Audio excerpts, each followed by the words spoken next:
got some secrets, I'm shaking the game so they stay on their toes. Stay in your lane, how to stay on the go. I came to play with the pros and act like a rookie, so they overlook me. They're not double up again under their nose. None of them cold, they just got lucky but never adapted. So I'm 10-1 if it's coming to blows. My enemies cutting it close. What's up, I let them think everybody? that they got me, This is but what? Black and Tan. 0.0075% faster.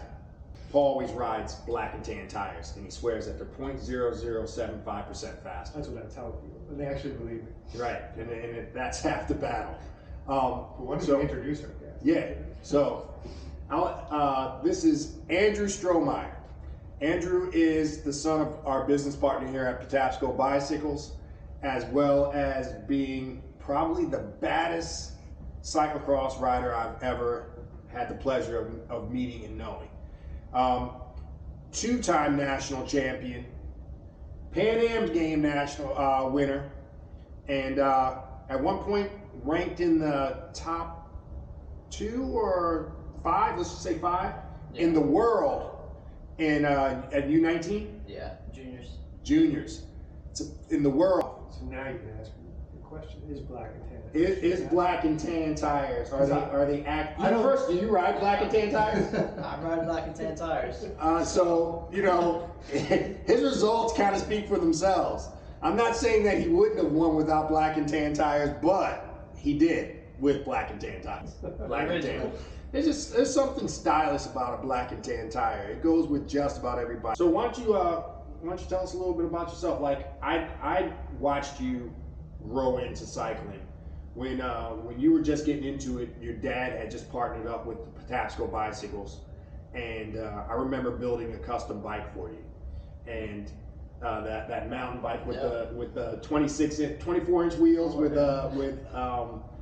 26-inch fork on it. Yep. And I just watched you rip it as a kid, right? Like you were ripping the hell out of this bike. How old was he? How old was he? You remember?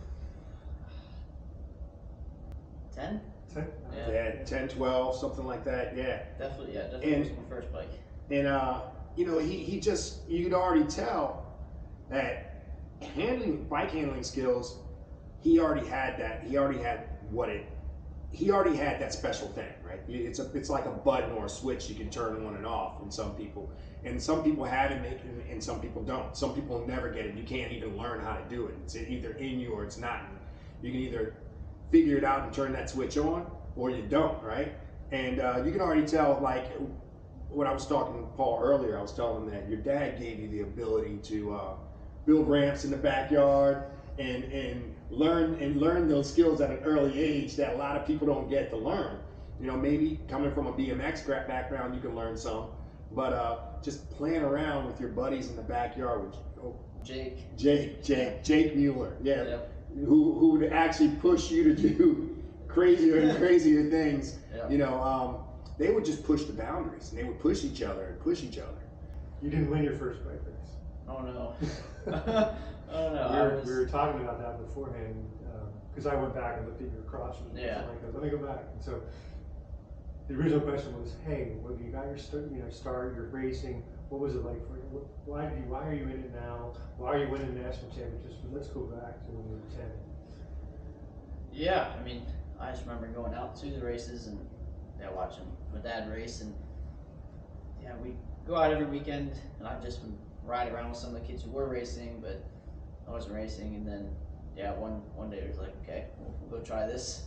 And I remember on the way to the race, no idea what to expect, but I knew we raced. It wasn't a big race, but we also raced with the girls. And I remember one thing is I didn't want to get beat by the girls. And then a lap in, I'm getting passed by all of them.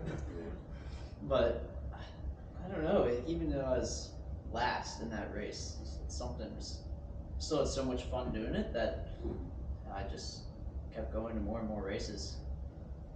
Yeah, because I mean, I don't want to throw you under the bus, but I looked at those results, and you really worked your way for about 3 years with not really oh, there it is, there's the result. Like you were still working really hard. And then all of a sudden, as Donald and I were talking about, something switched. Well, you were telling a story where he was on the top of the podium. He had won, and I saw pictures. Yeah, you were on the first spot of the podium. You had won the race, and literally there were grown men around you. You know what I mean? Like there was a 20-year-old guy here, a 25-year-old guy here. Andrew was on the top podium, and he was still a head shorter than everybody else around him. Cyclocross. Cyclocross. That was the first time I saw you actually race, and I was like, I was absolutely blown away because it wasn't even a race. Yeah. Like you were out there just having fun, walking away from the pack. If I remember correctly, walking away from Greg Whitmer, who was also a national champion. He was a national champion. So you just walk away from. It's like you just walk away from anybody. You were walking away from legit people. A national champion. Yeah. And it was at 35. Yeah. And still only 4 years ago. 4 years ago. Yeah. Between racing in the States and Europe and racing in Europe. Belgium. Yeah, just that they race more and they're way more aggressive.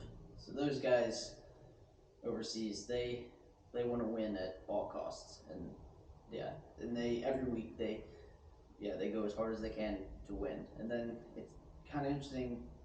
We here in the U.S. we're so far apart that we can't really train together. And we come together on the weekends to race, but it's kind of the same every weekend. We don't push each other as hard as I think we could. We definitely don't push each other as hard as they do over in Europe. So I had the chance to train with one of the best teams over there, the Trek Balois Lions, and that was on Wednesday, and it felt like we had done a race. Wow. And we were out there pushing each other and just physically pushing each other through corners and stuff, and also pushing each other to go faster and just get better. And seeing that's the big difference. Okay. What team do you race for right now? Race for Crosshairs Devo, Trek Bikes. It's a team located kind of based out of DC. I think I enjoy being on the team just because I'm on a team with people I've grown up racing with. Right. Yeah, and we've been adding some people, but I've known most everybody for my whole racing career, so it's cool to be able to go to these big races in the U.S. with a group of people that I've grown up racing local races with. And full disclosure, that group of people filled up the first 2 rows in call-ups on the at the national level, right? So you got some pretty talented guys. Pretty much, yeah. Wow. Yeah. Yeah. He was chill. Like I was there. He was chill. He's joking with the guy behind him, like hugs coming up. He's first called up. He's number 1. He's expected, right? He's expected to perform. Yeah. You were pretty chill. They don't call you up for no reason. For sure. It's changed a lot though. So back to that first Pan Am Championships, and then even the second one, I couldn't sleep for weeks before the race, and the night before. It's like. Are you? Is it because you're confident in your ability now? Like you? Yeah, like in the past, I was just nervous. Like, oh, there's a jersey on the line and stuff. And now it's kind of more confidence, and then also kind of trying to change the mindset into it's just another bike race. Like he's talking about taking pressure off of himself, right? Yeah, it's your own expectation, or is it not? Yeah, and just changing the mindset. Like a big disappointment I had earlier in the season was losing the Pan Am Championship this year in the sprint. But to a teammate? No, it wasn't. It was okay. It was probably my biggest rival in the US at the time. All right. But so you came in second. Second, and it was disappointing. But ain't nothing wrong with silver. But it was when it says ST. Okay, I got you. It says same time. Did you have it was a disappointment. But then a couple of days later, it's like okay. Nothing happened. Like it was it's all still the same. Right. And there's just more motivation. That's from being more mature, also. Yeah. You know what so I mean? going into nationals, it's like I have the chance to win, but I win or I lose. Like we still got more to do for the rest of the season. So it's not such a big deal if. Right. And I saw personally a different look on your face in the race, prior to the race, because I saw you were warming up in the tent on the trainer, and I went by it, and you were like, all right, I got this, and it was, and even Jenny, my wife, said, he knows he's going to win this race, and I don't know if you're thinking that, but that was the look, that was your persona. You were really chill, relaxed. Yeah, I hadn't seen it leading up to the race through the week. It just a lot of people warming up and they're super serious and they're really just nervous. And I see how that kind of affected them, and I've done in the past too. Just been trying to be super focused and serious, and I just don't race well. So Right. I just try to make it as light as possible and just Gotcha. we're out there just to have fun and ride as hard as we can. So Yeah. Let's talk. Can we talk through the race a little bit? Yeah, I want to. I mean, I wasn't there, so I want to. You guys got to live it, right? I didn't get to. I wasn't there, so I'm sure a lot of people online are going to want to hear what happened. So you're called up first. You pick a center position on the front line. You're chill. You all go off. Not necessarily a whole shot, but you were there, right? You were, yeah. So I'm watching McDonald, and it's Andrew and 3 other guys essentially. Kind of make a pretty quick split of the rest of the bunch. It wasn't. Yeah. And when Andrew's racing, my job is to give him times. That's what I do. I go from spot to spot. I tell him where he's in front and where he's in behind. In this case, I only had to give him part of that information because it didn't exist. It wasn't behind anybody. But you went up that first run up, which is a series of, if you didn't see it and you haven't seen it on TV yet or on YouTube, it's a series of 3 run-ups, 1 rundown really. And then the pros, you guys had to do an extra section, right? Which in the women's race before you, in the under 23 women's, 1 rider made it through, 3 others went down. Of the first 3 riders, 1 rider went down underneath the barrier, completely out of the course. So it was sketch, right? Yeah. It was a pretty sketch. And I told you at the first run up, you had 4 seconds on the 3 other guys. When you left after that ride down in that sketch section, you went from 4 seconds to 12 seconds lead in 100 yards. Like, talk us through it. That was like, it was, because I'm sitting there like, what happened? Yeah, I didn't know it was that much. It was. Yeah, but going in the race, the plan was to kind of sit in for a lap and see what, I don't know, feel it out and see where people were and where I was making time and where I was losing time maybe. But we started the race and we kind of, me and actually the guy who beat me at Pan Am's came into that first. I didn't want to bring that up, but yeah, it's truly like a ride. Yeah, we were coming into the first turn side by side, and then it wasn't even like a thought or anything. It was just like a feeling almost, just to go to the front, like take the line from him, go to the front, and just ride hard. And yeah, I did that, and we were going through the run-ups, and yeah, I had 4 seconds. It's like, okay.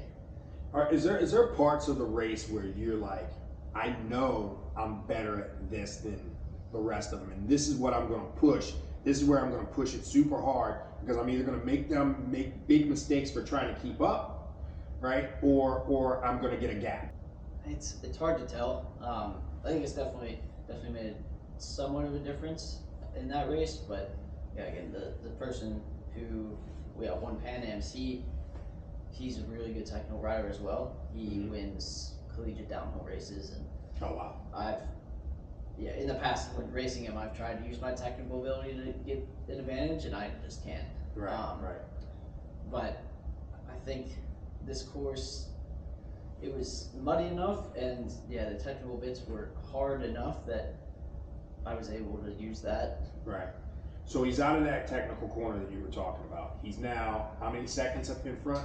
He leaves so it's a ride down, but with a foot out, trying to stay. Literally, I saw when the the video. That was incredible. When the pros went through at the end and it was snowing, they couldn't even walk on it. That's how slick it was. Right. And it was slick. It was slick when you were on. Yeah. But it got even worse. And where you rode it, they weren't able to ride. And so you come down and then you go into the woods section, right? When he came down, he went from, you got 8-second gap in a very short period of time. And I was like, he's riding away. And it wasn't just that. Every time you went up, you put 6 seconds into those guys. because I'm counting. Yeah. Andrew, you're 24. Andrew, you're 26, right? Was there a point of the race where they were inching some back? There was one spot, probably like 40 minutes into the race, where I'm on the other side of the course, and I say, and last time I gave him was 26 seconds, and I said, Andrew, it's 24. He's immediately out of the saddle. He's like, no, we're not doing this today. We're not doing this today. He's out of the saddle again. He put 24, 28 seconds at the end. I forget what it was at the end. Incredible. Incredible. So the technical, you were more technical in that section on that day, whatever it might be. Right. Yeah, I was riding it in pre-ride, and a lot of people were telling me, yeah, you're riding it double the speed of everybody else, and it wasn't even something everyone stopped and focused on. I kind of just went up and rode it. Right. And yeah, just everyone's trying to take these wide lines and stuff, but I just went up there and they just felt right to like go super far inside, and that was making a difference. And then another thing was, I guess my teammate was behind me, and he decided to run that section on the first lap. And as soon as we saw this in the men's race, as soon as someone runs something, everybody behind him was like, "Oh, you can't ride it. I have to run it." Right. Because we saw that in the men's race where the first person through ran it, and everyone else started running it. But then you'd see people were trying to ride it later in the race, and people, even from the start, further back in the field, they would ride it and they would go so much faster because their tires would have grip on the ground and their shoes don't. Right. Yeah. What we gotta ask because if you're a cross, if you're a cross guy, I want to know when is it a secret formula that you can't tell people, or is it something that you think you can let people know? Because I mean, it changes for a course anyway. It's not like it's the one go to, like, you know. What was your tire pressure around about? I ended the race on 15 in the front, 16 psi in the back. I'd be on the rims. I'd be on the rims. The tire wouldn't be on the rim. The tire would not be on the rim. And what was your race weight that day? Around 125. Wow. So it's almost like the formula for tubulars is somewhere between 4 and 5 pounds over your right. So if you're I race at 170, I run at 22, right? 5 pounds. Yeah. Okay. Add 17.5. That's where I get my 22, 24. Gotcha. So that's typically when you're reading about it, people say, that's, and then with tubeless, you're probably a couple more pounds on each other.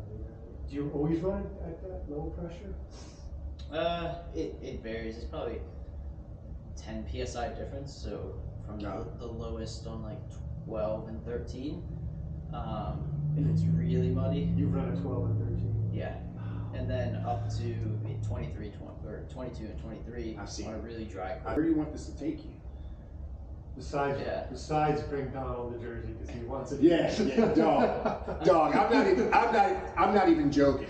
Like, he's got spots. He's like, hey, we can put it here. We can put it here. I'm proud that I got to see him and develop as a racer, right? I'm proud that his dad's my business partner. I see all the work and everything that your family puts into getting you to where you are, right? Because it's like, obviously, it's not done just you're holding the torch for sure, but I see the effort that your dad puts into making sure you're ready and how how disciplined you guys are when it comes to your racing routine. He said, "Where are you going with this? Like, where's Andrew going?" Yeah, the end goal would be able to make a living off of it. Whether that's in whatever form that is, in whatever discipline. Living in Europe or even here, but just being able to make a living off of it. Here's kind of turning into just really the privateer model, right? Yeah, if you stay across, there's not a bunch it'd be very hard to race. I think almost impossible to make a living off racing in the U.S. It's just everyone's going to either different disciplines or everyone's doing privateer stuff. 10 years ago we had it was like 4 or 5 pro teams that were paying people to race, and they had multiple people on the team, and now I don't really know if we have any. Right. So it's kind of unfortunate, but Are you staying in cross? Are you getting calls from road teams and saying, "Hey, come"? Can you talk about that? I don't know. not yet. Yeah, I want to stay in cyclocrosses, racing everything, but yeah, mainly focusing on cyclocross for as long as possible. I mean, yeah, only 20 still, so got plenty of time. For sure. So we'll see where things take me. I want to go back to his other question. Your dad let you build jumps, tear up the lawn, do whatever, right? But essentially, from the first 3 years of not winning a race to something switched, Donald asked about when did the dedication come in? Like, how did that? Your dad did. I don't think your dad put a ton of pressure on you to perform and race, and and he sort of let you be who you wanted to be. When did that switch for you, where you said, "Okay, I'm going to put in 6 days a week and be miserable on my rest day and all that stuff"? When did you decide that? How did that change? Yeah, that it was probably sophomore year of high school. That's to be, I don't know how many, 5 years ago. It for a while it was just riding and not really. I was playing other sports, playing lacrosse and just riding for fun. And then I think it was probably 2017, I was just again racing the local races, and then we decided, Dad and I, to go out to one of the bigger UCI races, and we went out there, and I ended up getting second both days, which That's Cincinnati, if I'm not mistaken. Was it? Louisville. Louisville, okay. Yeah, the Derby City Cup. But yeah, I went out there just to do a bigger race, and all of a sudden I was on the podium both days, and we were looking, and it was like I was racing against a person ranked 4th for our age, the 15-16s. The person ranked 4th and 6th, and like, wow, You can do this. Yeah, Yeah. this might be something I'm For sure. good at. So you come back from that weekend and you say, "Okay, now I'm going to put the work in." Yeah, I think it was probably around that time, because then that nationals that year was my second nationals, and I put more focus in on that, the training, and I wanted to really do well there. So. Do you remember how you finished that? Unfortunately, I got the flu the week before, and I was 16th in the 15-16s. Okay. But it's interesting because a lot of what I've seen before is all these people I was racing against were winning 13, 14 nationals, and even now I'm seeing all these people racing like 13 and 14-year-olds training really, really hard, and they're racing the races. I didn't race nationals until I was 15. Yeah. Which is a lot later, and people hear that. Wow, really? Yeah. Yeah, but when you say, well, 5 years ago I started to get serious about this, and you're 2 national championships at this point in time. And I do want to ask you about the differences between the two. Like, that's a short period, for. Yeah. 5 years it's nothing. For us, it's nothing. I mean, as we get older, years go by faster, right? This is a more impressive, in my opinion, because you're winning it at 20 as opposed to winning when you're more the top of the age group, right? And so, U23 is debatably one of the fastest races of the day. Period. Right? I mean, it could be a pro. Your times are competing with the pro time. You may not be on the podium in the pros, but your time is you're beating a lot of the pros. Yeah, I don't know how much the course changed because it just started snowing a lot more and stuff. But yeah, my lap times were faster. I mean, it was 4 hours earlier, so. Right. Conditions are everything for sure, but it's very close. But even on dry conditions, your times are right there where right now you may not podium on a fast pro race, but you're beating a lot of the pros. Right? You're not coming in last in a pro race, so that's saying a lot. And we're only talking 5 years, right? How are they different to you, the 2 national championships? It was interesting. The first one, the junior one, actually, it felt way different, way better. probably just a lot of work. I feel like a lot of work went into that season, and at that race, it was like there's a lot of guys that here that are on the same level and that could win. I mean, and probably the biggest one is Magnus Sheffield. Yeah. You guys went head to head at a bunch of different races. Yeah, but I mean, the whole year we've been battling. We go back and forth, and yeah. Magnus rides for Ineos. Ineos. Yeah. Is it strange that people come up to you like that you wouldn't think were following your career, that know as much about you as like there's people that you've never met that know your entire what you've done as far as your career. Like Yeah. that, you know what I mean? Does it feel weird when you meet those people and they kind of know all your stats and know what's going on? Because I mean, you as a racer, you kind of know all the stats of all the people that are around you. Also, Yeah. you know all your, you know what I mean.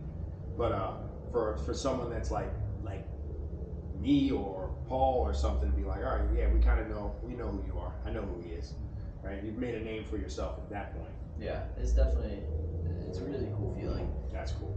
Yeah, just to have those people coming up to you and stuff. I remember it feels special. I remember your first interview. I was literally watching. I was watching like. Where do you watch? I was watching it. I don't even know where I was watching it, but Is it I'm on like, TV, it was.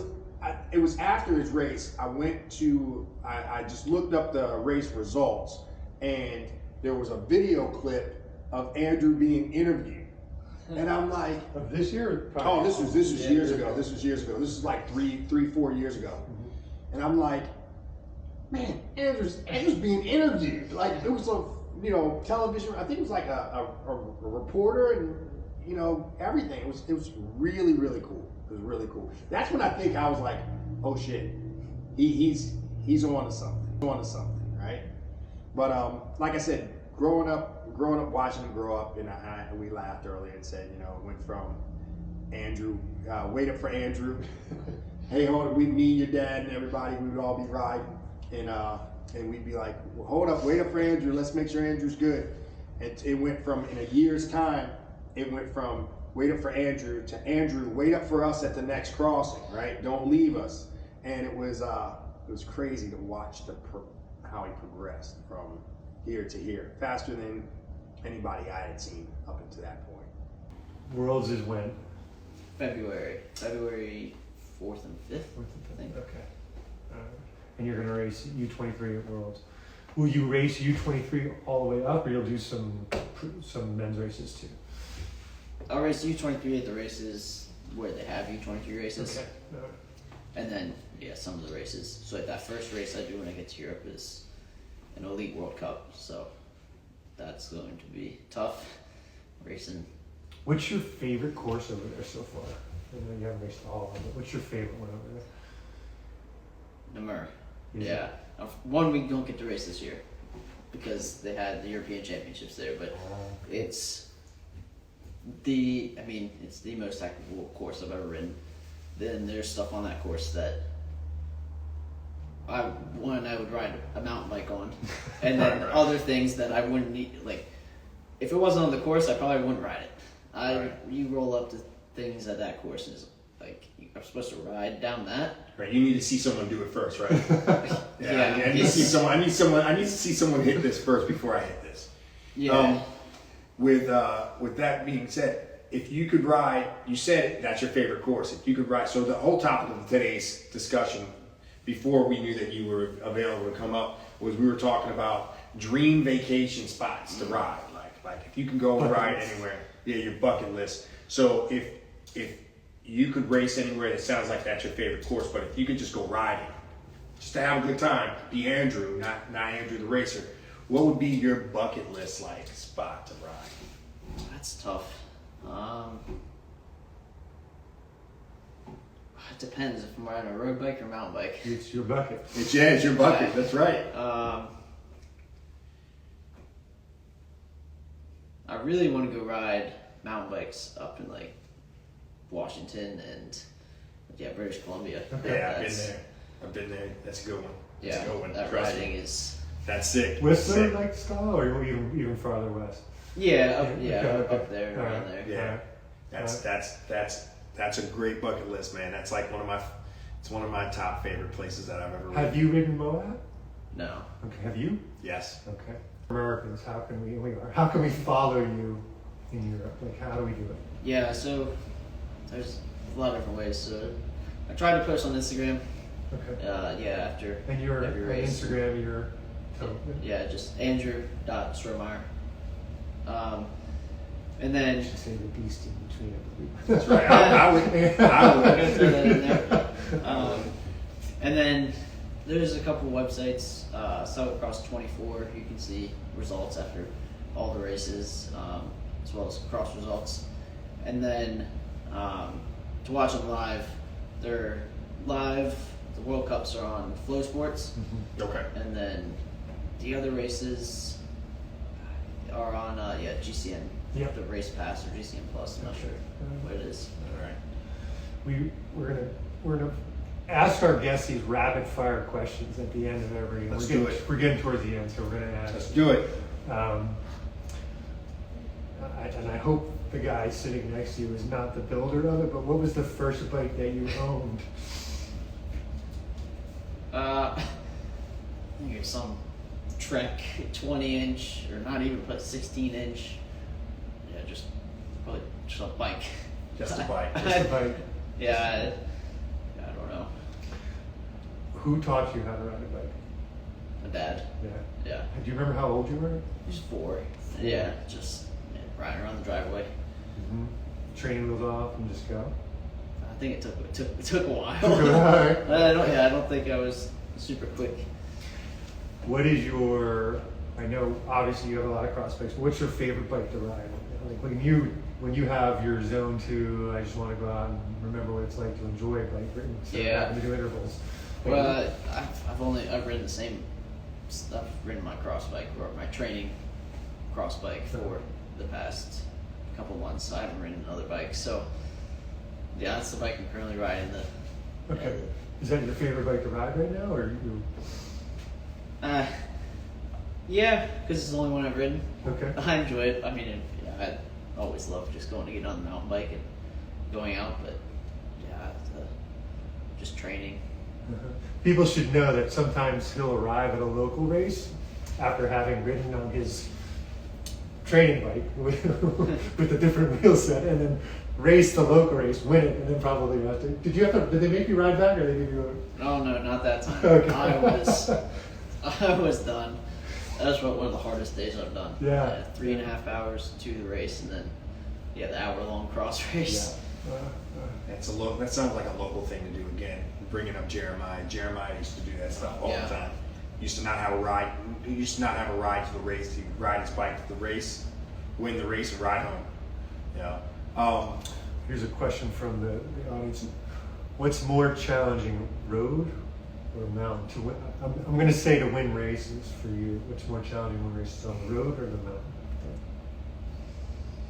I'd say the mountain bike.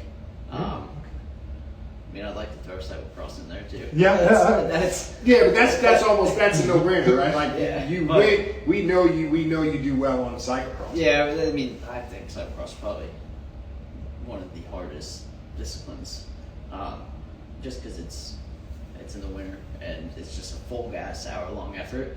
And it's almost like you either have it or you don't. No draft. Yeah, their legs are there, they're not. Very little. But for road or mountain, road, you have a team around you, and you don't have to be the strongest on the day to win. You can, as long as you play your cards right, you can put yourself there in contention to win. But mountain bike, similar to cross, you have to be strong on the day and just can't hide. Nine times out of Can't 10, hide. the strongest Can't guy hide in the in the pack. CX bike wins. Yeah. The other one time, the strongest guy in the CX bike wins. Yeah. It is what it is. Yeah, you can't hide in the pack, 100%. So I got a question. Go. White Sox. How high up? How high up the leg are you rocking White Sox if you're rocking White Sox at all? Or is that something? Am I old now? That's not cool. no white shoes and white socks all the way. All right. He's got some Oh. blue and white CX shoes with the white underneath. Oh, yeah. Not a speck of mud on him, by the way, which is not true for all of his teammates who lined up. There wasn't a Yeah. speck of mud on him when he lined up on the first. Andrew's always looking. Let me just tell you, Andrew and Rob, both of them always look fresh, bro. They don't come out of the house looking ragged, right? That's a Strohmeyer thing. They don't come out of the house unless they look good. Yeah, look good, ride good. Like, There you go. Look good, ride good. Ask some last question before we go. What is the most amazing place you have ridden? probably Spain. Girona? No, it's Malaga, Spain. Okay. Further down, like you can pretty much see Africa, just about. It's way down on the bottom Okay. of Spain, but yeah, I was able to go there as a junior in between the Christmas period and Worlds and train there, and that's now I understand why all the pro riders go there. It is amazing. Yeah, Andrew, but- thank you for joining us, man. Yeah. I totally appreciate it. Congrats. The jersey can go right there. That is a possibility. I'm not so sure about the Red Bull helmet, but Dude, the Red Bull helmet, I don't know. We would have to build a special case for the Red Bull helmet. You know what I mean? you have your work cut out for you. Yeah. Win All right, Worlds I'll do it. and bring back a Red Bull helmet. That's right. That's right. Red Bull, if you're watching, this is the guy right here. Again. Oh, one last question. Somebody asked me, who's your favorite pro rider?